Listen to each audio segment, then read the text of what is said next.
susunod naman natin gagawin na ihahalo natin dito sa uh, mushroom, cultured mushroom is itong sandamakmak na isang truck na dahon ng ampalaya.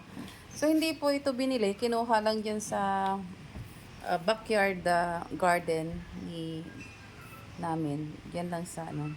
Kasi sa likod ng bahay kasi, ang lawak ng garden ni nanay.